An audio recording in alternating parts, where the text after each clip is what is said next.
Another first here for Wrestling Talk, the world's oldest, longest running wrestling talk show with Tugboat from WWE. Welcome. It's a pleasure to be here, brother. Now, you wrestled as other names in the past. Can you go through those, please? Typhoon, Shockmaster, Big Steel Man, Big Bubba, the Terminator, and the Mighty Siegfried. Carl Gotch gave me that one while I was training. Really? Wow. And now, with all those names, now, why so many name changes? And did your persona necessarily change with each one? It's the business. You evolve, you change, these things happen, and sometimes it's about marketing, sometimes it's about other things. But you evolve in this business. I mean, we're in a learning phase from the get-go. What you get, you're not stuck with the rest of your life, just like actors. It's true. It's true. What was the period for the fans out there, maybe some of the younger fans, Yes. that you were in the WWE? I don't know. You're asking me these questions. I can't remember. You're the guy that's the host. You're the wrestling expert, and you're supposed to know these dates, times, places, and things, and victims that I've had in the past. Okay. Well, it's safe to say that you were there in the 90s. I was there in the 90s. I started in the business around 85. The great Malenko is the guy that trained me in the business. He trained X-Pac. He trained many, many other guys that are in the business. A tremendous legend. Just celebrating his anniversary this past couple of weeks. But truly my mentor. Whether you do the same kind of business, the great words he told me, you wrestle the same in front of one as you do in front of millions. Give them your all. That's great advice. I saw Mick Foley live doing crazy stuff with 25 people once. So you're right. It's exactly right. I mean, look at all the guys on the independent circuit. That's the creative part of the business. Guys cutting their teeth, learning, getting experience in front of people. Who's going to be able to tell you and tell you about things and stuff? Growing and learning and seeing your craft grow in front of a crowd. I mean, if they're not in front of people, how are they going to know if what they do is good?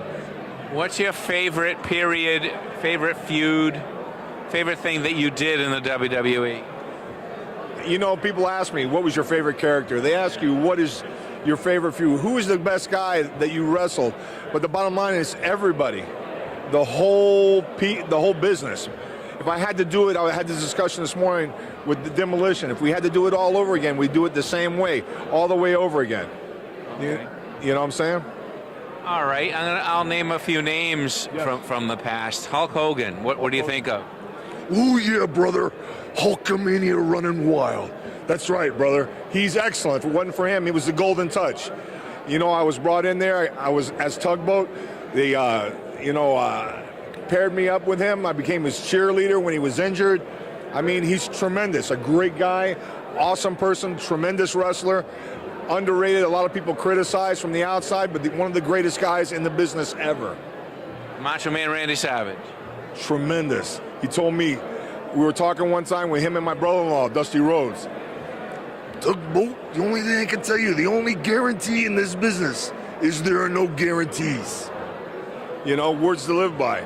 You can't count your chickens. Ride the wave while you can and respect the business and take care of the business. All right. How about Alundra Blaze? Alundra Blaze. I don't know. What about her? Well, what did you think of her as a wrestler, as a human? As a human? She's in town, you know. I didn't know that. Yeah, she's appearing in Monster Trucks right now in Foxborough, Mass. Excellent, excellent. I mean, you know, she was a great wrestler. She's a good wrestler, good champion. You know what I'm saying? Kind of carrying on into the new era of women's wrestling. It's very attractive. You know, could talk very decent, and just very good. Medusa, Michelli. Right. Now, you were around when she got let loose from the WWF, and then there was a long period, and then there were the Divas. Do you know what happened during that period? Why she was let go and they stopped the women's division? I have no idea. That's for the office. I'm just a worker. I'm just a pawn in a chessboard that is known as wrestling. How would you describe your wrestling style?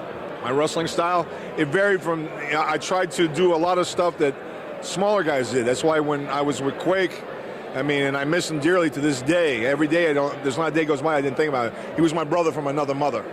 And, you know, I tried to do a lot of stuff that they would be unexpected. Standing drop kicks, some moves from the top. I mean, double stuff. We did a lot of double things like smaller tag teams would do. You know, we're pretty agile for being big guys. Both of us over 400 pounds, 6'7", you know, respectively. And strong style, maybe. Strong style. We were heel faces at one point when they turned us baby faces. The work didn't change. Just the fact that the people, well, they're kind of baby faces, but they're not. And the bottom line is, my style was, whatever the character was, having fun and doing the most with it. You know what I'm saying? Trying to be entertaining and trying to get my personality. When I was a heel as Typhoon, I tried to be mean, nasty, tough, and aggressive, you know, and torture guys when I had the opportunity. Yeah.